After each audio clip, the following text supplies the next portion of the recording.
విశ్వశాంతి. విశ్వశాంతి అంటే అందరూ కూడా, ప్రపంచంలో ఉండేటటువంటి అందరూ కూడా శాంతి సమాధానాలు కలిగి ఉండాలి. ఎక్కడ చూసినా మరి ఈ పరిస్థితుల్లో, ఈ దినాల్లో చూసినప్పుడు ఎక్కడ చూసినా అల్లకల్లోలమే సంభవిస్తుంది. యుద్ధాలు జరుగుతున్నాయి ఒక మాట వల్లనే, చిన్న మాట వల్ల. అట్లాగే మనుషుల మీద మనుషులు లేస్తూ ఉన్నారు ప్రతి ఒక మాట వల్లనే. మాట అనేది చాలా ప్రాముఖ్యమైన పరిశుద్ధ గ్రంథంలో రాయబడింది. మనం ఎట్లా మాట్లాడాలి అని కూడా ఉన్నది. అలాగా నెమ్మది లేని పరిస్థితులు ఉంది. అదేవిధంగా ఈ దినాల్లో ఒంటరిగా ఎక్కడికి వెళ్ళలేని పరిస్థితులు కూడా ఉన్నాయి. పూర్వమైతే దర్జాగా వెళ్ళిపోయే వాళ్ళం ఎక్కడ పడితే అడుగు. ఈ దినాలు అట్లా లేవు, శాంతి సమాధానం లేవు, ప్రతిదీ దుఃఖకరంగా ఉన్నది. అందుకని హబక్కూకు గ్రంథంలో ఒక మాట చెప్తాడు. మొదటి అధ్యాయంలో హబక్కూకు, తర్వాత దీనిలోకి వెళదాము. హబక్కూకు రాసిన గ్రంథము, చిన్న గ్రంథము, మొదటి అధ్యాయము,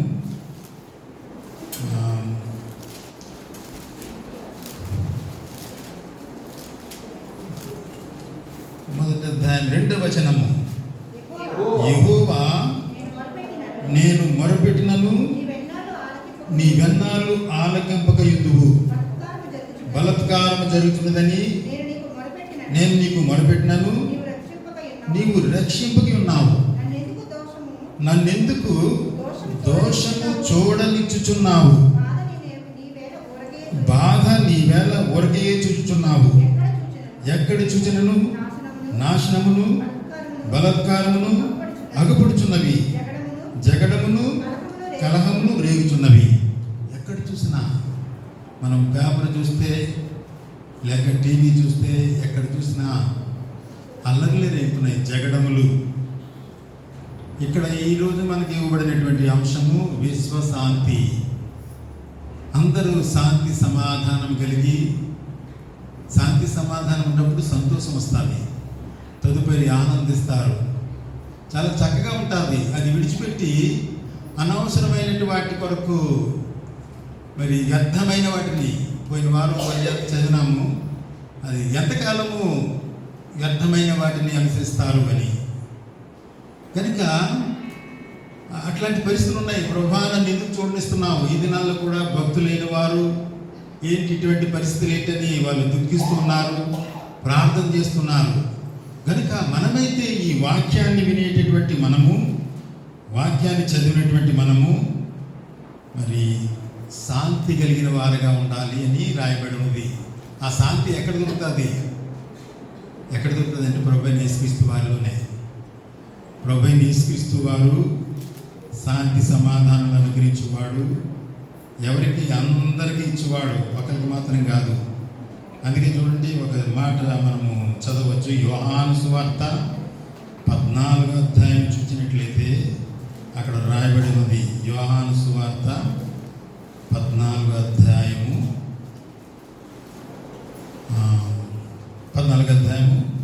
27వ వచనము. శాంతి మీకు అనుగ్రహించి వెలుచున్నాను, నా శాంతినే మీకు అనుగ్రహించుచున్నాను. లోకం ఇచ్చినట్టు నేను మీకు అనుగ్రహించడం లేదు. మీ హృదయమును కలవరపడనీకుడి, వెరవనీకుడి. లోకంలో ఇటువంటి పరిస్థితులు ఉన్నప్పటికీ మనము చాలా బాధపడతాం. పోయిన వారం చాలామంది బాధపడ్డారు, చాలా దుఃఖపడ్డారు కూడా ఒక సందర్భాన్ని బట్టి. కానీ దేవుడైతే శాంతినిచ్చేవాడు, అందరికీ, ఒకరికి మాత్రం కాదు, అందరికి ఇచ్చేవాడు. ఆయన ఎవరైతే స్వీకరిస్తారో వారందరికి ఇచ్చినవాడు. చూడండి, మనం ఇప్పుడు అంశంలోనికి వద్దాం. 148వ కీర్తన మనం చదివినప్పుడు, మొట్టమొదట నేను బైబిల్ నాకు ఇవ్వబడిన తర్వాత, రక్షింపబడిన తర్వాత ఈ కీర్తన చదివినప్పుడు చాలా ఆశ్చర్యం కలిగింది. ఎంత ఆశ్చర్యం అంటే, ఆకాశవాసులారా యెహోవాను స్తుతించుడి, ఉన్నత స్థలం నివాసులారా ఆయనను స్తుతించుడి. అంత మాత్రం కాదు, అక్కడ రాయబడి సూర్య చంద్రులారా ఆయనను స్తుతించు, కాంతి గల నక్షత్రములారా ఆయన స్తుతించుడి.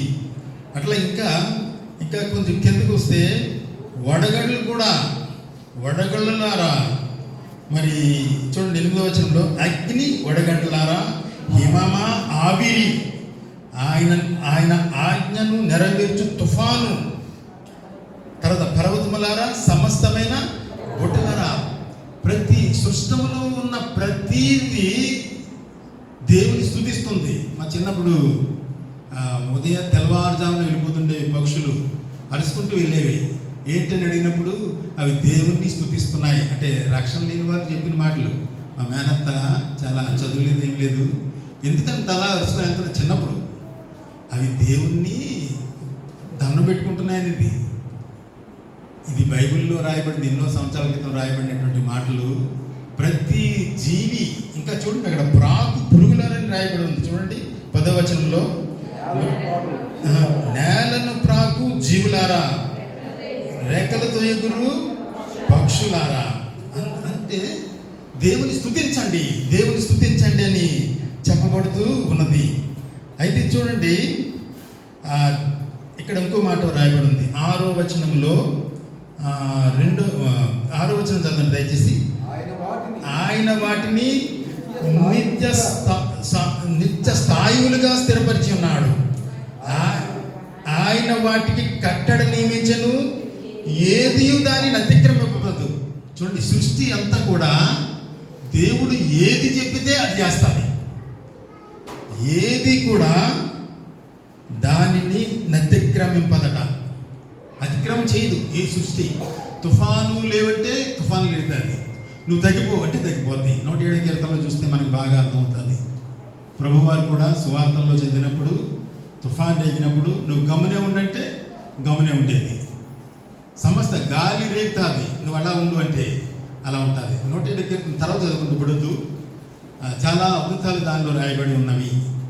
దేవుడు ఏది చెప్పితే అది సమస్త సృష్టి కూడా ఆయన మాటకు విధేయత చూపినట్లుగా మన కళ్ళారా చూస్తున్నాము, రాయబడింది కూడా వింటున్నాము. కానీ మాట విననిది ఎవరు? ఒక ప్రశ్న. మాట విననిది ఎవరు అంటే మనుషుడు మాత్రమే. ఆఖరికి ఆదికాండంలో చూస్తే 5వ అధ్యాయంలో ఎందుకు చేశానా మనుషుల్ని అని ఆయన చింతించినాడు. మరి అదంతా పటాపంచలు చేయటానికి ప్రభువైన యేసుక్రీస్తు వారు ఈ లోకానికి వచ్చి మళ్ళా నలిగిపోయి మరి దూరం అయిపోయినటువంటి మానవులందరినీ సమకూర్చడానికి, శాంతినివ్వటానికి, మనకు మాత్రం కాదు ప్రపంచంలో అందరికీ శాంతినివ్వటానికి యేసు ప్రభు వారి లోకానికి వచ్చి మరి ఆయన శిలువ మరణము ద్వారా మనందరికీ గొప్ప రక్షణ అనుగ్రహించి శాంతినిచ్చినాడు. ఇప్పుడు మనం శాంతి కలిగి ఉన్నామా లేదా అని ఎవరికి వారు పరీక్షించుకోవాలి. పరీక్ష అనేది క్రైస్తవ జీవితంలోనే ఉన్నది, మిగతా ఇంకెక్కడా లేదు.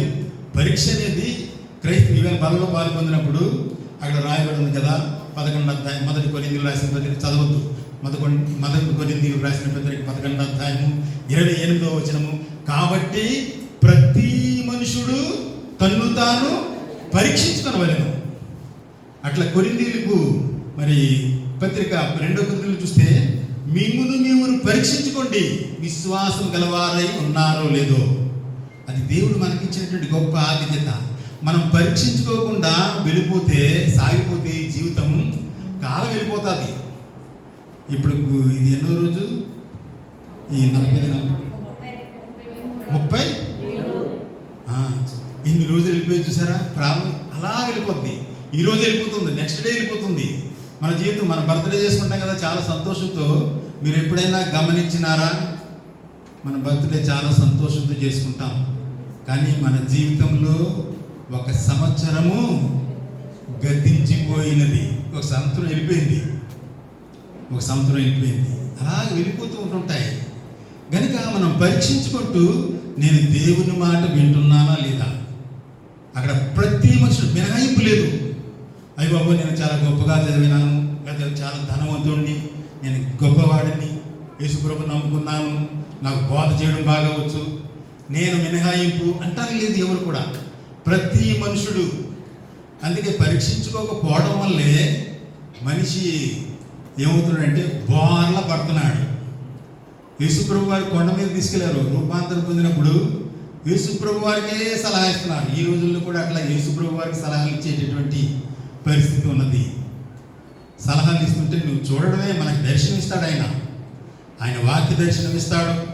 మనం చూచి ఆయన ఎంత గొప్పవాడని ఆయన్ని హెచ్చిస్తూ మనం తగ్గుతూ ఆయన్ని కనపరచాలి. అంతేగాని మనం హెచ్చిపోవటానికి కాదు. ఇప్పుడు మనలను మనము పరీక్షించుకున్నప్పుడు మనల్ని మనం సరి చేసుకోవాలి. పరీక్షించుకుని వెళ్ళిపోవడం కాదు. నాకు తెల్లని సెట్ వేసాను, ఇక్కడ ఏదో ఒకసారి అట్లాగే నేను తెల్ల బట్టలే వేస్తుంటాను. ఇప్పుడు రంగులు కూడా వేసేస్తున్నాను. పూర్వం తెల్ల బట్టలు వేసేవాడిని ఎక్కువగా. మా మావి చెప్పాడు, ఒరే మనము తెల్ల బట్టలే వేయాలరా అని చెప్పాడు. ఎందుకంటే రంగు బట్టలు వేసిన చిన్నప్పుడు చాలా ఇంట్రెస్ట్ నాకు అది. ఎందుకంటే మన కలర్ను బట్టి మనము తెల్లదే వేయాలరా, తెల్లదే వేయాలి. నిజం అది. మా చిన్నమావి చెప్పినాడు.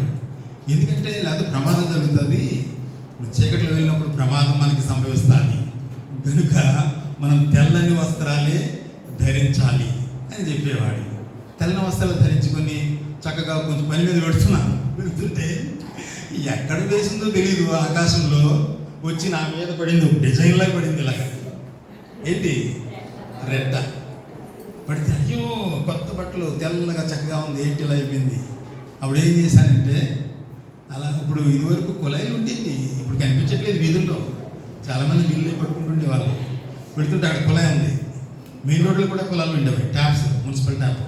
అప్పుడు వాడు వెళ్ళి కడుక్కొని వాడు మళ్ళీ వెళ్ళాను. తర్వాత ఆరిపోయింది. మన జీవితంలో ఈ లోకంలో జీవించినప్పుడు అటువంటి మరకలు తెల్లని, అంటే క్రైస్తవుడు ఏంటి తెల్లని వాడిని అర్థం. పరిశుద్ధత, పరిశుద్ధులు, పరిశుద్ధ వివాహము, పరిశుద్ధ కూడికలు, పరిశుద్ధుల ప్రార్థన, పరిశుద్ధుల సమావేశము, ఇలా చెప్తాం చూసిన పరిశుద్ధ అంటే ప్రభు బిడ్డలు. ఒకప్పుడు పాపులమే, మనలో చీకట్లు ఉండేవాళ్ళమే. ప్రభువుని స్వీకరించినాము, ఆయన పరిశుద్ధుగా చేసేసాడు. కనుక తెల్లగా ఉంటాం. మన జీవితం తెల్లని బట్టలు వేసుకున్న వాళ్ళు ఎంత జాగ్రత్తగా ఉండాలి, చాలా జాగ్రత్తగా ఉండాలి. నల్లని బట్టలు వేసుకున్నాం అనుకోండి పర్వాలేదు, ఎక్కడ పడితే అక్కడ కూర్చొని పోవచ్చు, ఎక్కడ పడితే అక్కడ ఎలాగైనా ఉండొచ్చు. కానీ తెల్లని వస్త్రాలు ధరించిన వారు చాలా జాగ్రత్తగా ఉండాలి. క్రైస్తవ జీవితం అటువంటిది, చాలా జాగ్రత్తగా ఉండాలి. ఏం మాట్లాడాలి, ఎట్లా ప్రవర్తించాలి, ఇవన్నీ చాలా చాలా ఉంటాయి. మనల్ని చూసి మిగిలిన వారు మనల్ని ఎగతాళి చేయడానికి అవకాశం లేకుండా మనము ప్రవర్తించేటటువంటి వారిగా ఉండాలి. కనుక మనం పరీక్షించుకున్నప్పుడు మనము అభివృద్ధి చెందుతాం, ఆశీర్వదింపబడతాం, మరి దేవుల్లో సంతోషించగలుగుతాం. అందుకని చెప్తున్నాడు, మీరు సర్వలోకానికి వెళ్ళి సర్వ సృష్టికి సువార్తను ప్రకటించుడి. ఎందుకు ప్రకటించాలి? మనం రక్షింపడ్డాం, మన మట్టుకు మనము హాయిగా ఉండొచ్చు కదా, శాంతి సమాధానం కలిగి. ఇక నశించిపోయిన వారు ఉన్నారు, వారు దేవుని మాట విన్నవారు ఉన్నారు, వారికి సువార్త ప్రకటించాలి. అందుకని నమ్మి బాప్తిస్మం పొందినవాడు ఫస్ట్ నమ్మాలి, ప్రభువుని విశ్వసించాలి. ఫస్ట్ బాప్తిస్మం కాదు, ఫస్ట్ ప్రభువుని విశ్వసించాలి. మొదట విశ్వసించిన తదుపరి బాప్తిస్మం. ఇక్కడ ప్రశ్నలు కూడా వేస్తారు. బాప్తిస్మం ఇచ్చిన రోజును ఆ విశ్వాసాలని ప్రశ్నలు వేస్తారు. ప్రశ్నలు వేసినప్పుడు ఎలా రక్షింపడ్డామని, మారు మనసు ఎలా పొందామని వారు అది నిర్ధారణ చేసుకుని ఇప్పుడు బాప్తిస్మం ఇచ్చేవారుగా ఉంటారు. కనుక సువార్తను ప్రకటించాలి. సువార్తను ప్రకటించకపోతే శ్రమ అంటున్నాడు భక్తుడు పౌలు. సువార్తను ప్రకటించాలి. మనకి ఎందుకండి మనం ఆరాధించుకొని వచ్చేస్తామంటే కుదరదు. అందరూ ప్రకటించాలంటే ఊరి మీదకి వెళ్ళి ప్రకటించమని కాదు, నీకు అవకాశం వస్తుంది. నీ పక్కింటి వారు, నీ పొరిగింటి వారు, లేకపోతే ఎవరొకరు నిన్ను చూసి, నీ జీవితాన్ని చూసి, మన జీవితాన్ని చూసి, ఇదిగో మీరు ఎంత సంతోషంగా ఉన్నారు, శాంతి సమాధానాలు కలిగి ఉన్నారు, ఎందుకు ఇట్లా ఉన్నారు, మీరు వెళ్ళినప్పుడు సంతోషంగా ఉన్నారు. అలా ఉంటే అంటే వీళ్ళు ఎంత సంతోషంగా ఉందంటే వీళ్ళకి బాగా డబ్బు ఉందేమో, అన్నీ ఉన్నాయి కాబట్టి వీళ్ళు సంతోషంగా ఉన్నారని చెప్పడానికి లేదు. అరే వీళ్ళు ఈ స్థితిలో ఉన్న వారి జీవితంలో మేలు లేకపోయినప్పటికీ సంతోషంగా ఉన్నారని వాళ్ళు చూసినప్పుడు లోకము వాళ్ళు నీ దగ్గరకు వస్తారు, నిన్ను అడుగుతారు, మీరు ఎందుకు ఇంత సంతోషంగా ఉన్నారని అడిగితే దానికి నీ జీవిత సాక్ష్యం చెప్తే చాలు, వారు మారు మనసు పొందుతారు, వారు కూడా ప్రభు దగ్గరికి వస్తారు.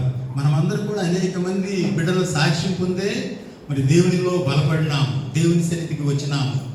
కనుక ప్రపంచమంతా ఎలా పోతే నాకు ఎందుకని కాదు, అందరు కూడా ప్రభు అంతటను అందరూ మారు మనసు పొందవలని సువార్త ప్రకటించాలి. మన పరిధిలో మనకి దేవుడు అందరికీ అన్ని పరిధులు ఇవ్వడు, కొంతమందికి ఆయా పరిధులు ఇస్తాడు. ఆ పరిధిలో ప్రకటిస్తే చాలు. కొన్నిసార్లు ప్రకటించక్కర్లేదు, మన జీవితాన్ని చూసి వారు మారుతారు.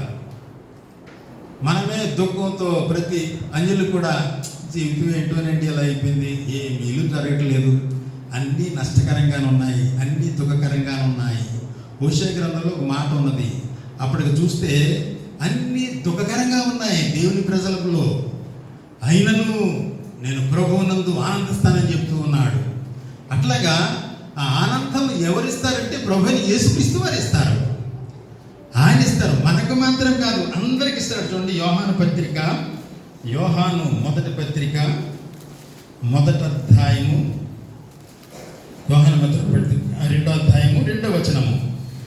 ఆయనే మన పాపములకు శాంతికరమై ఉన్నాడు. మన పాపములకు మాత్రమే కాదు, సర్వలోకమునకును శాంతికరమై ఉన్నాడు. సర్వలోకానికి, విశ్వానికి, అందరికీ. అందుకే యేసుక్రీస్తు అందరికీ ప్రభు. ఆయన అందరికీ శాంతినిస్తాడు, అందరి పాపములు పరిహరిస్తాడు. ఆయన పాపములు పరిహరించేవాడు. ఆయన భూమి మీద పాపములు క్షమించుటకు అధికారం ఉన్నది, ఆయనకి మాత్రమే అధికారం ఉన్నది. కనుక ఎవరైతే మనం ఏమైనా డబ్బు చెల్లించామా యేసుప్రభుని నమ్మడానికి? ఏం చెల్లించలేదు. అసలు ఆ సువార్త చెప్పినారు ఎవరో, ఆ సువార్త విన్నాము, విని అవును ప్రభా పరిశుద్ధాత్ముడు మనలో అప్పుడు కార్యం చేసినాడు. ఇదిగో నీ పాపములు ఒప్పింపజేస్తాడు పరిశుద్ధాత్ముడు. పాపములు ఒప్పుకున్నప్పుడు ఆయన పాపములను క్షమించి పరిశుద్ధులుగా తీర్చినాడు విశ్వాసం ద్వారా. ఎంత గొప్ప కార్యం అంటే విశ్వాసం ద్వారా మనలను నీతిమంతులుగా తీర్చినాడు. రోమాపత్రిక 5వ అధ్యాయం మొదలు పెట్టించినాము. విశ్వాసం ద్వారా నీతిమంతులుగా తీర్చినాడు. అట్లాగే ఆ నీతిమంతులు ఎట్లా ఉండాలంట? మళ్ళీ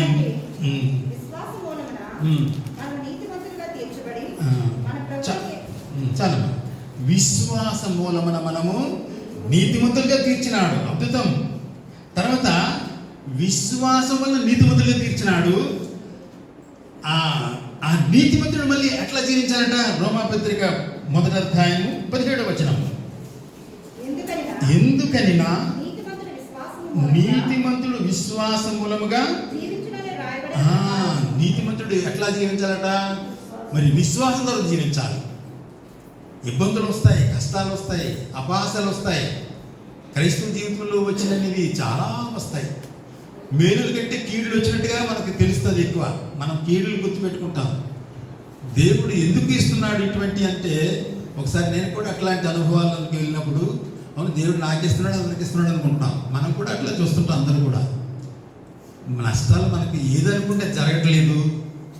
అసలు దేవుడు మన ప్రార్థన ఆలకిస్తున్నాడా లేదనిపిస్తుంది ఒక్కోసారి కదా. మీకు అనిపించింది లేదు నా జీవితంలో దేవుడు నా ప్రార్థన ఆలకిస్తున్నాడా లేదా అనిపిస్తే ఆయన వెంటనే వాక్యం ద్వారా మనం మాట్లాడతాడు మనతో. నీ ప్రార్థన ఆలకించినాను. చూడండి, ప్రార్థన అనేది మనం ప్రార్థన చేస్తాం. ప్రార్థన చేసిన తర్వాత ఆలకిస్తాడు ఒకటి. రెండోది చెప్పండి, ఆయన అంగీకరిస్తాడు. ఆలకిస్తే సరిపోదు.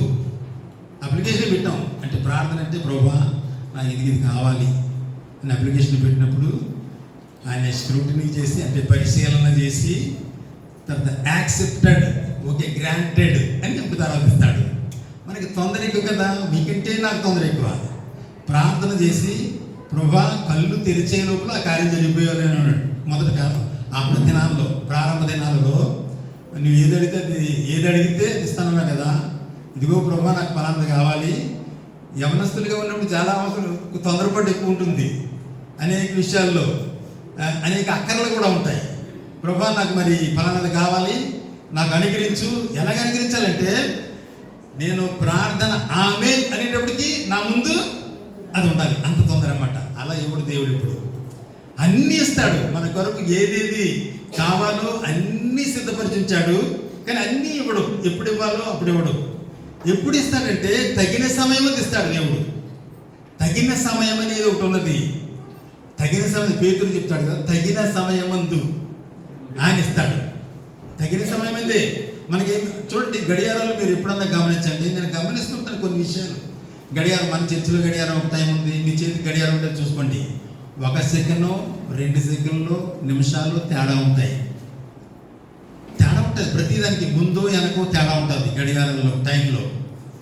కనుక ఈ తేడా ఉంటాయి. కానీ దేవుడు మన పట్ల నిర్దేశించినటువంటి సమయము అసలు తేడా ఉండదు.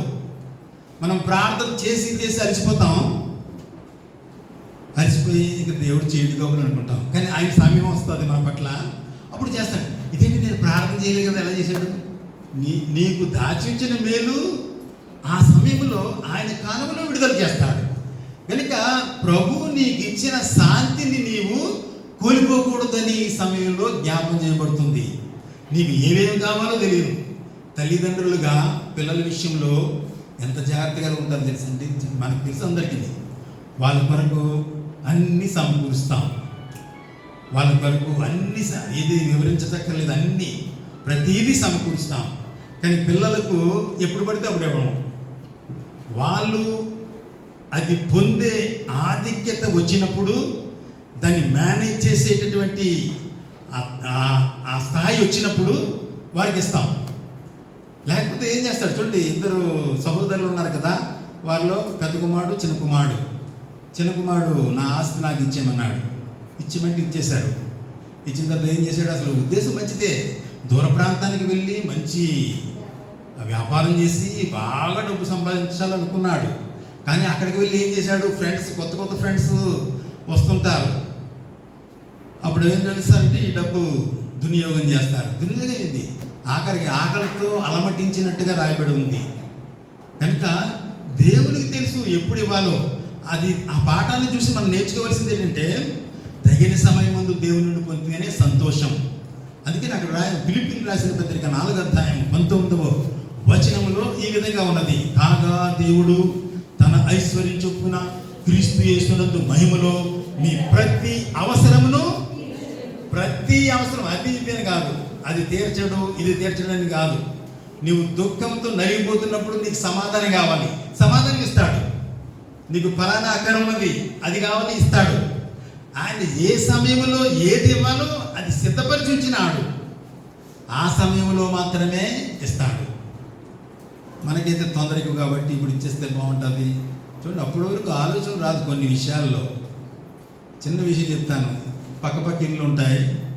పక్కింటి వాళ్ళు మంచి రాయల్ ఎన్ఫీల్డ్ కొన్నాడు, మంచి బైక్ 3,50,000 పెట్టి కొన్నాడు. అప్పటి వరకు ఆలోచనే రాదు. ఈ పక్క వాళ్ళకి ఏమొస్తుంది? అప్పుడు వాడు కొన్నాడు, నేను కూడా. అలాగా మనుషులకి వస్తుంటుంది ఆలోచనలు. కానీ అట్లాగా దేవుని బిడ్డలకి అలా ఉండకూడదు. ప్రభు చిత్తాన్ని బట్టి మనం సమస్తమును పొందేవారిగా ఉండాలి. కనుక శాంతి ఆయన ఇవ్వడానికి ఈ లోకానికి వచ్చిన యేసు ప్రభు వారు వచ్చినప్పుడు ఈ లోక పరిస్థితి మహాఘోరంగా ఉన్నది. ఇప్పుడే నేను చెప్పాలంటే అప్పుడు చాలా ఘోరంగా ఉన్నది. ఒకడు ఎవరినన్నా చంపేస్తే అసలు అది ఇప్పుడే తెలుస్తుంది అందరికీ. వీడియోలో టీవీలో తెలుస్తుంది, వార్తల్లో తెలుస్తున్నాయి, అనేక మందికి తెలుస్తున్నాయి. కానీ ఆ రోజుల్లో అలా ఉండేది కాదు, చాలా ఘోరంగా ఉండేవి. అందుకనే మలాకి దగ్గర నుంచి మత్తయి సువార్త వరకు 400 సంవత్సరాలు దేవుడు మౌనంగా ఉండిపోయినాడు, మాట్లాడలేదు మనుషులతో. అది చీకటి కాలంగా రాయబడింది చరిత్రలో. కానీ యేసు ప్రభువు వచ్చిన తర్వాత సమాధానం అనుగ్రహించినాడు, శాంతిని అనుగ్రహించినాడు. నలిగిపోయినట్టు ఎవరు నలిగిపోయినారో వారికి ఇచ్చినాడు. మేము అయ్యో అభాగ్యం అనుకునేటటువంటి వారికి ఆయన సమాధానం కలిగజేసినాడు. గొర్రెల కాపర్లకి ఇచ్చినాడు మొదట ఆధిక్యత. ఎంత అద్భుతం, ఎంత ఆశ్చర్యం. మనం గొప్ప గొప్ప వారిని చూస్తుంటాం, కానీ ప్రభువు అందరికీ ఎవరికి ఏ స్థాయిలో ప్రకటించాలి ఆ స్థాయిలో ప్రకటిస్తూ అనేక మందికి సమాధానాన్ని కలుగజేసినాడు, శాంతిని కలుగజేసినాడు. ఇక్కడ రాయబడినట్లు మనకు మాత్రమే కాదట, సర్వలోకమునకు ఆయన సర్వలోకమునకు శాంతికరమై ఉన్నాడు. యోహాను 1 పత్రిక 2వ అధ్యాయం 2వ వచనంలో చివరి భాగంలో చదివినట్లుగా ఆయన శాంతినిచ్చేవాడు, సర్వలోకానికి శాంతినిచ్చేటటువంటి ప్రభు. అటువంటి ప్రభువుని మనం కలిగి ఉన్నాము. అటువంటి ప్రభువుని మనము ప్రకటించేటటువంటి వారంగా ఉన్నాము. అటువంటి చోటు ఇంకో మాట చదువుదాం. ఇక్కడ ఒక పెండ్లి కుమార్తె గురించి రాయబడి ఉన్నది, చూసారా మాట. ఇప్పుడు ఈ సందర్భంలో అదెందుకు మనకు వినిపింపబడుతుంది, అదెందుకు మనము చదివినాము? 21వ అధ్యాయం ప్రకటన గ్రంథము 1వ వచనం చూస్తే, అంతటా నేను క్రొత్త ఆకాశమును క్రొత్త భూమిని చూచితిని. మొదటి ఆకాశం మొదటి భూమియు గతించిపోయిను, సముద్రం ఇక లేదు. మరియు నేను నూతనమైన యెరూషలేమును, ఆ పరిశుద్ధ పట్టణము తన భర్త కొరకు అలంకరింపబడిన పెండ్లి కుమార్తె వలె సిద్ధపడి పరలోకమందున్న దేవుని యొద్ద నుండి దిగివచ్చుట నేను చూస్తుంది. అంటే పరలోకం నుండి నూతన యెరూషలేము, పాత యెరూషలేము అంత భూమే వెళ్ళిపోయింది. భూమి అంట పారిపోతుందట. శాస్త్రజ్ఞులు కూడా చెప్పిన కొన్ని అవి చదువుతుంటాను, ఎక్కువ రాసినవి తెలుసుకుంటుంటాను. కొంతకాలానికి భూమి ఉండదు, పారిపోతాయట, ఎక్కడికో ఆకర్షణ కోల్పోయి వేరే చోటకు పోద్దట. కీర్తనకారుడు కూడా చెప్తాడు దావీదు, భూమిని వస్త్రం వల్లే, ఆకాశాన్ని వస్త్రం వల్లే మర్చేస్తాడు, భూమి పారిపోతాడు ఎక్కడికో తెలియదు. సూర్యుడు కూడా ఆరిపోతాడు కొంతకాలానికి, సూర్యుడు తన వెలుగునివ్వడు. అవన్నీ గతించిపోతుంది. ఈ పాత ఆకాశం, పాత భూమి ఇవన్నీ గతించిపోతాయి. సముద్రం అసలు ఉండనే ఉండదు. కానీ పెండ్లి కుమార్తె వలె సిద్ధపడి పరలోకమందున్న దేవుని యొద్ద నుండి దిగువచ్చుట చూచితిని. పెండ్లి కుమార్తె వలె అంటే పెండ్లి కుమార్తె సాధారణంగా మనం పెళ్ళికి వెళ్ళినప్పుడు పెళ్లి కొడుకుని పెళ్లి కూతుర్ని చూస్తాం. కానీ స్త్రీలు ఎక్కువగా పెళ్లి కుమార్తెని చూస్తారు. చూసినప్పుడు ఆమె చీర, ఆమె నిక్కట్టు అవన్నీ చూస్తారు. మంచి డ్రెస్ అవన్నీ ఎలాగ అలంకరింపబడిందో అని చూసి చాలా సంతోషిస్తారు. చాలా బాగుంది ఇల్లు చూడండి. కనుక ఇక్కడ ఆ మాటలు ఎందుకు తీసుకొచ్చానంటే, అంత సంతోషకరమైనటువంటి పరలోకములో ప్రతి ఒక్కరూ చేరాలని ఆయన సంకల్పం. ఆ ప్రేమ విందులో, ఆ వివాహ విందులో మనమందరము పాలు పొందాలని అది జ్ఞాపకం చేస్తున్నాడు. అక్కడ రాయబడి ఉంది చివరి 3వ మాటలో వస్తే, అప్పుడు ఇదిగో దేవుని నివాసము మనుషులతో కూడా ఉన్నది, ఆయన వారితో కాపురముండును, వారాయన ప్రజలైందురు, దేవుడు తానే వారి దేవుడై ఉండి వారికి తోడై ఉండును. దేవుడు కాపురం ఉంటాడట, అంటే కలిసి ఉంటాడు మనతో. మళ్ళీ ప్రత్యేకం పెట్టాడు, ఎక్కడో ప్రత్యేకత ఉండదు. ఆయన మనతో ఉంటాడట. ఒక కుటుంబంలాగా ఉంటుంది. అటువంటి సంతోషకరమైనటువంటి ఆ సంతోషంలో పాలు పొందాలంటే ప్రతి మనిషి మారు మనసు పొందాలా.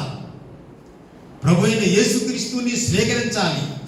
ఆయన ద్వారానే, ఆయన ఒక మాట అన్నాడు 14వ అధ్యాయము యోహాను సువార్తలో, నేనే మార్గమును సత్యమును జీవనై ఉన్నాను.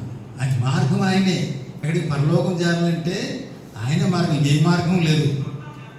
నేను పరిశోధించినప్పుడు ఒకవేళ రాజమండ్రి వెళ్ళాలనుకోండి, ఇక్కడ నుండి ఎన్ని దారులు ఉన్నాయి? చాలా దారులు ఉన్నాయి రాజమండ్రి వెళ్ళాలంటే. వీటి నుండి సామకోట నుంచి వెళ్ళొచ్చు, ద్వారపూడి మీదుగా అటు రాజానగరం నుంచి వెళ్ళొచ్చు, ఇంకా ఒప్పుకుంటే ఇలాగే రామచంద్రపురం నుంచి వెళ్ళొచ్చు, ఇంకా ఒప్పుకుంటే రావులపాలెం నుంచి వెళ్ళి అలా వెళ్ళొచ్చు. నీకు ఇంకా ఒప్పుకుంటే ఇటు వెళ్ళి ఇది ఆ కత్తిపూడి వెళ్ళి అక్కడ కూడా వెళ్ళొచ్చు. బోళ్ళు దారులు ఎక్కడికి? రాజమండ్రి వెళ్ళడానికి ఉదాహరణ చెప్తున్నాను. కానీ పరలోకం వెళ్ళాలంటే మాత్రం ఒకే ఒక దారి, అది యేసు ప్రభువే. ఆయన ద్వారా తప్ప ఎవరు కూడా తండ్రి ఎదుగు రాడట, పరలోకం చేరరు. అందుకని ఆయన శాంతినిచ్చేవాడు, సమాధానం ఇచ్చేవాడు ప్రపంచం అంతటికి, ఒక్కరికి మాత్రం కాదు, అందరికీ. ఆ వివాహ విందులో పాల్గొంచు ప్రభుతో కాపురం చేయాలంటే, ఆయన ప్రజలై ఉండాలంటే యేసు ప్రభువుని స్వీకరిస్తే ఆయన శాంతినిచ్చేవాడు. మనకు మాత్రం కాదు, విశ్వానికి శాంతినిచ్చేవాడు, అందరికీ శాంతినిచ్చేవాడు, అందరికీ సమాధానకరమైన వాడు. అంత మాత్రం కాదు, ప్రభువుని స్వీకరించిన తర్వాత ఆయన నడిపించు విధం కూడా అట్లాగే ఉన్నది. 23వ కీర్తన చూస్తే అక్కడ ఏముంది? శాంతికరమైన జలముల యొద్దకు ఆయన నడిపిస్తున్నాడు. శాంతికరమైన. పూర్వం నీళ్లు కొరకు కూడా కొట్లాడలేవి, తెలుసా మీకు? కుళాయిలు ఉండేవి కదా, మీరు ఎప్పుడన్నా చూసారు లేదో? నేను ఎక్కువ చూసేవాడిని. నాకు కుళాయి ట్యాప్స్ ఉండేవి.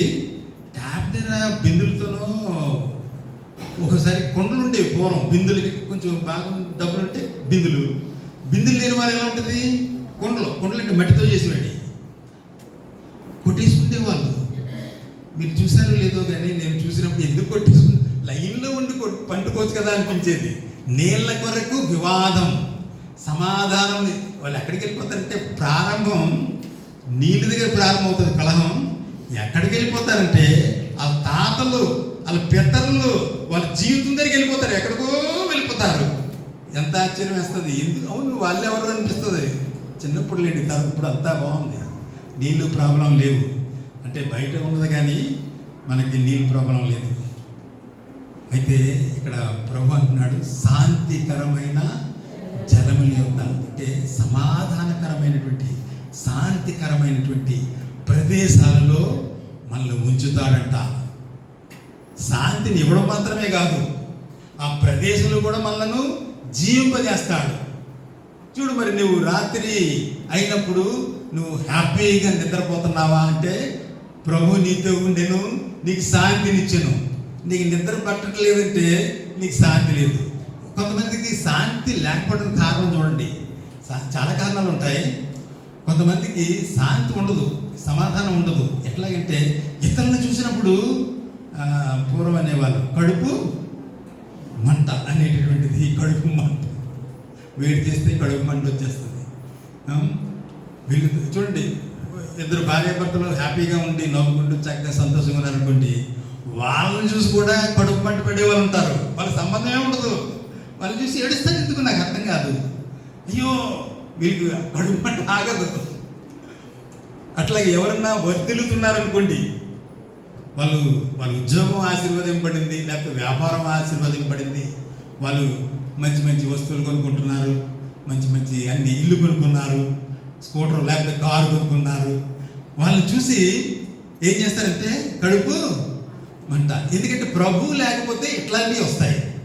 అదే ప్రభువుని కలిగి ఉన్నామనుకో, ప్రభువు నీకు శాంతినిస్తే వాళ్ళని చూసినప్పుడు చాలా సంతోషం వేస్తుంది. దేవునికి స్తోత్రం. కొంతమందిని చూసినప్పుడు అరే దేవుని సన్నిధిలో కనిపిస్తున్నారు వీళ్ళు, ప్రభువానికి స్తోత్రాన్ని చెప్తుంటాను. ఇక్కడ చెప్పను, ఇంటికి వెళ్ళి చెప్తాను నేను. సాధారణంగా మగ గడుపుతుంది దానిలో దేవునికి స్తోత్రాలు. అంటే దేవుని కార్యాలు ఎట్లాంటి అంటే, నువ్వు ప్రభువుని కలిగి ఉంటే శాంతి నీకు ఇస్తాడు, సమాధానం. నాకు అది అవ్వలేదు, ఇది అవ్వలేదని నువ్వు దుఃఖపడక్కర్లేదు. ఆ తగిన సమయంలో నీకు చేస్తాడు. నీవు పొందినదే నువ్వు అనిపిస్తూ ప్రభువులో కొనసాగుతున్నప్పుడు నీవే ఒక సాక్షి. ప్రభువుకి సాక్షి. ఒక పాట ఉంది, ప్రతి చోట నీ సాక్షి అని ఒక పాట ఉన్నది. అది పాఠం కాదు, మన జీవితంలో ఉండాలి. మన జీవితంలో ఆ సాక్షి ఉండాలి. ఇదిగో ప్రభు అడుగు జాడలో నడుస్తున్నాడు అని మన గురించి ఎవరన్నా చెబితే మనకు తెలియని వారు ఎంత సంతోషంగా ఉంటుంది. ఇంకా నడాలి, ఇంకా ప్రోత్సాహం ఇచ్చేదిగా ఉంటుంది. కొన్నిసార్లు మనకు తెలియదు ఎవరి గురించో, ఆ వ్యక్తి గురించి ఎవరో మాట్లాడుకుంటారు, వాళ్ళు ఎప్పుడు చూసుంటారు. కానీ పలానా ఒక అతను ఉన్నాడు, లేకపోతే ఒక ఆమె ఉన్నది, ఆమె ఎంత ప్రభువులో ఎంత సంతోషంగా ఉన్నది, ప్రభువుని వెంబడి నిజమైన క్రైస్తవులు వాళ్ళే అని చెప్పి అంటున్నప్పుడు ఆ వ్యక్తి అక్కడ ఉన్నాడు అనుకో, వాళ్ళు ఎవరో తెలియదు వీళ్ళకి. కానీ చాలా దేవునికి స్తుతులు స్తోత్రాలు చెల్లించేవారుగా ఉంటారు.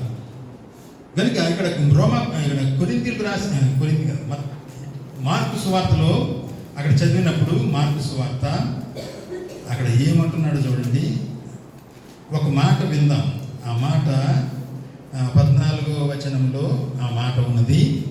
పిమ్మట 11 మంది శిష్యులు భోజనముకు కూర్చున్నప్పుడు ఆయన వారికి ప్రత్యక్షమై తాను లేచిన తర్వాత తన్ను చూచిన వారి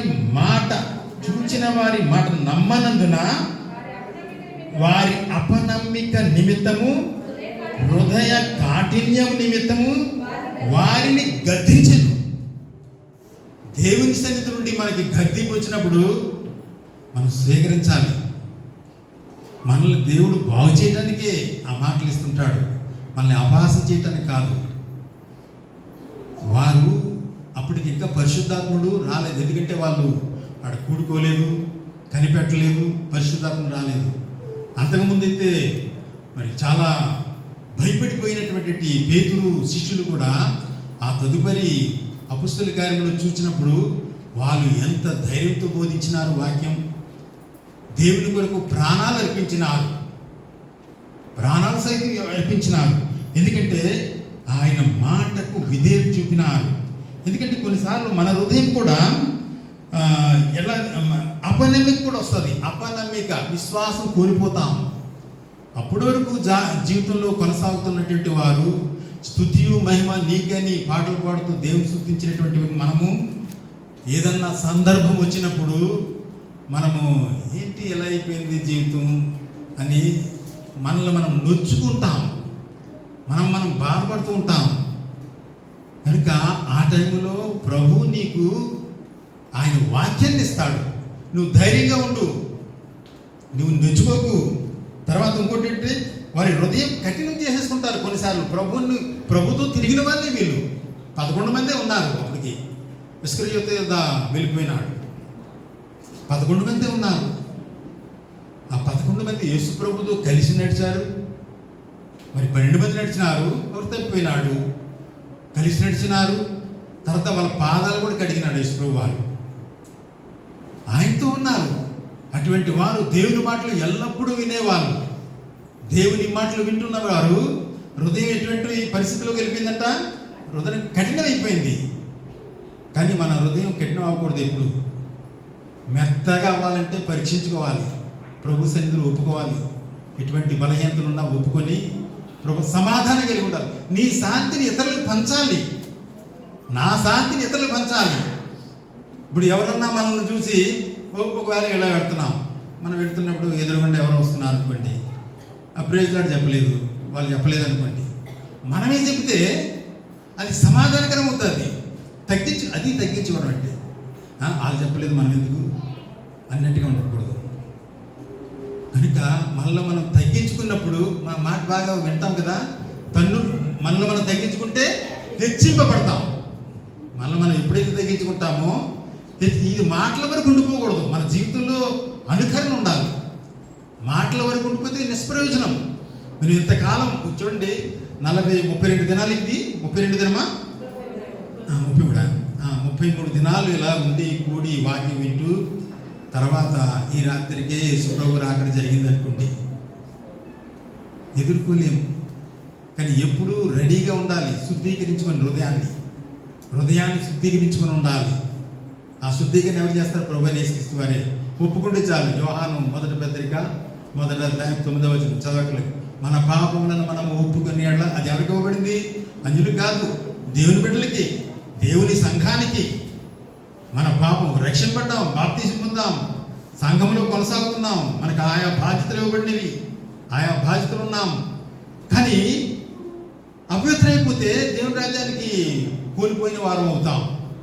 కనుక ఆయన వారి హృదయ అభినమిక నిమిత్తము, హృదయ కాఠిన్య నిమిత్తము వారిని గద్దించినాడట. గద్దించప్పుడు ఆజ్ఞించాడు, మీరు సర్వలోకములకు వెళ్ళి సర్వ సృష్టికి సువార్తను ప్రకటించండి, మీరు పొందినటువంటిది ప్రకటించండి. నీ పరిధిలో నేను ఉద్యోగం చేసినప్పుడు కూడా చెప్పక్కర్లేదు, యేసుప్రభువుని నమ్ముకో అని చెప్పకూడదు. మన జీవితాన్ని చూసి వాడు మారాలంతే. అట్లాంటి సాక్ష్యం పొందాలి. సర్వలోకానికి ఆయన సమాధానకరమైనటువంటి ప్రభువుగా ఉన్నాడు. విశ్వం అంతటికి కూడా ఆయన సమాధానకరుడు. అందరికీ శాంతిని ఇవ్వడానికి ఆయన ఈ లోకానికి వచ్చినాడు. అనేక మంది నలిగిపోయినారు. కోత విస్తారము, పనివారు తక్కువగా ఉన్నారంటే బోల్డ్ మంది ఉన్నారు కదా. పాస్టర్స్, లేకపోతే సేవకులు, సువార్థికులు, బోధకులు ఎంతోమంది ఉన్నారు కదా. ఏంటి ఇలా ఉంది? ఈ రోజుల్లో కూడా ఎలా అంటున్నారంటే సరైన విధానంలో వారికి సువార్త అందట్లేదు. సాక్ష్యం లేని సువార్త ఇవ్వబడుతున్నది. సాక్ష్యం లేకపోతే ఎంత సువార్త చెప్తే ప్రయోజనం ఉంది, ఎంత బోధ చేస్తే ప్రయోజనం ఉంది. మన జీవితంలో ప్రభు ఉండాలి. అప్పుడు మనము శాంతికరంగా ఉంటాము. అప్పుడు మనల్ని చూసినప్పుడు వాడే మన దగ్గరికి వస్తాడు. నువ్వు నమ్మని ఎవరికి చెప్పక్కర్లేదు అని చెప్పేది ఒకే మాట, సర్వలోకానికి సువార్త. యేసు ప్రభు ఈ లోకానికి వచ్చినాడు, పాపులను రక్షించుటకు ఆయన ఈ లోకానికి వచ్చినాడు అని సువార్త చెప్తే చాలు, నమ్ముతాడు. చూడండి, ఇంకొక మాట చూపించి వెళ్ళిపోతాం. చూడండి, మనం ముగించుకుందాం. చిన్న మాట, 8వ అధ్యాయము యోహాను సువార్త, 8వ అధ్యాయం 6వ అధ్యాయం తీయండి. 6వ అధ్యాయం 44వ వచనం చదవండి. నన్ను పంపిన తండ్రి వానిని ఆకర్షించితేనే కానీ ఎవడనూ నా ఎదుగు రాడు. చూడండి, ఇది ఇక్కడ చాలా అద్భుతంగా పెట్టినాడు దేవుడు, మెరుగు పెట్టినట్టుగా ఉన్నది. మన సువార్త ప్రకటించాలంతే. వాడు దేవుని దగ్గరికి రావాలంటే తండ్రి దేవుడు ఆకర్షించాలి, లేకపోతే రాడు. ఎంత సువార్త చెప్పినా రాడు. కనుక మన బాధ్యత ఏంటి? సువార్త చెప్పాలి. ఎట్లా? మన జీవితంలో కలిగి, మనం శాంతి కలిగి సువార్త చెప్పాలి. అప్పుడు వాళ్ళు చెప్పక్కర్లేదు కూడా, మనం చూసినప్పుడు వాళ్ళు ఆటోమేటిక్గా మారుతారు. చాలామంది అట్లా మారిన వాళ్ళే ప్రభు కొరకు జీవించిన వారిగా ఉన్నారు. అట్లాగా ఎందుకంటే జీవితం వెళ్ళిపోతుంది. ఇక్కడ ఇంకో మాట, 8వ అధ్యాయము, అదే యోహాను సువార్త 8వ అధ్యాయము. సువార్త ప్రకటించిన తర్వాత కూడా చాలామంది వ్యతిరేకిస్తారు. లేకపోతే మనం ప్రకటించకుండా ప్రభు మార్గంలో జీవించినప్పుడు అపహాస్యం చేస్తారు, వ్యతిరేకిస్తారు కూడా. అలాంటి వారి గురించి మనం ఏమీ బాధపడక్కర్లేదు. కానీ వారి గురించి, అలాంటి వారి గురించి ఇక్కడ చెప్తున్నాడు. చూడండి, 21వ వచనము, 8:21. మరి ఒకప్పుడు ఆయన, నేను వెళ్ళిపోతున్నాను, మీరు నన్ను వెతుకుతురు కానీ మీ పాపములోనే ఉండి చనిపోదురు. అంటే యేసు ప్రభువుని గురించినటువంటి సమాధానకరమైన, శాంతికరమైన స్వార్థ విని కూడా వాడు మారకపోతే పాపములో ఉండి చనిపోతాడు. పాపములో ఉండి చనిపోతే ఆ వ్యక్తి పరలోకానికి చేరాడు. పాపములో పుట్టినటువంటి మనిషి పాపములు పరిహరింపబడి ప్రభువునందు మృతి నందాల. అందుకే ప్రభువునందు మృతి నందు వారు ధన్యులు అని చెప్పబడి ఉంది ప్రకటన గ్రంథంలో. కనుక పాపములోనే చనిపోతారట. ఆ పాపంలో ఎలా చనిపోతారో 24వ వచనంలో రాయబడింది. కాగా మీ పాపముల నుండి మీరు చనిపోతారని మీతో చెప్పి తిని, నేను ఆయనని మీరు విశ్వసించని ఎడల మీరు మీ పాపములోనే ఉండి చనిపోతారని వార్త చెప్పాను. పాపములో కూడా చనిపోతే దేవుని రాజ్యంలో ప్రవేశించరు. అక్కడ అంత గొప్ప వివాహం ఇందులో పాల్పొందలేరు. దేవునితో కుటుంబంగా జీవించడానికి కోల్పోయిన వారు అవుతారు. కనుక పాపములు పరిహరింపబడాల. ఆ పాపము పరిహరించుటకు యేసుప్రభు వారు ఈ లోకానికి వచ్చి అందరికీ సమాధానకరమైన వాడు, సర్వ సృష్టికి, సర్వలోకమునకు ఆయన సమాధానకరమైనటువంటి ప్రభువుగా మన మధ్యకి వచ్చినాడు. ఎవరైతే ఇంకా యేసు ప్రభుని స్వీకరించలేదో వారు ప్రభువుని స్వీకరించండి, విశ్వసించి ప్రార్థన, ప్రభువా నా పాపం క్షమించుము, నన్ను అంగీకరించు ప్రభు అంటే ఆయన అంగీకరిస్తారు. ఎవరిని? ఇప్పుడు ఒక పాట పాడాం, అద్భుతమైన పాటలు ఎప్పుడు వినలేదు. కానీ ఆ పాట చూడండి, అందరినీ, ఎవరిని కూడా త్రోసివేయడు. ఎవరు వచ్చినా సరే ఆయన స్వీకరిస్తాడు. రండి నా దగ్గరికి అండి, ఆయన స్వీకరిస్తాడు. ఆయన ప్రజలుగా చేసుకుంటాడు. ఆయన రాజ్యంలో వారందరితో, మనందరితో ఆయన కాపురం చేస్తాడని జీవిస్తాం. ఆయన తోడుగా ఉంటాడు మనతో. కనుక శాంతికరమైన జీవితం ప్రభు అందరికీ అనుగ్రహించును గాక.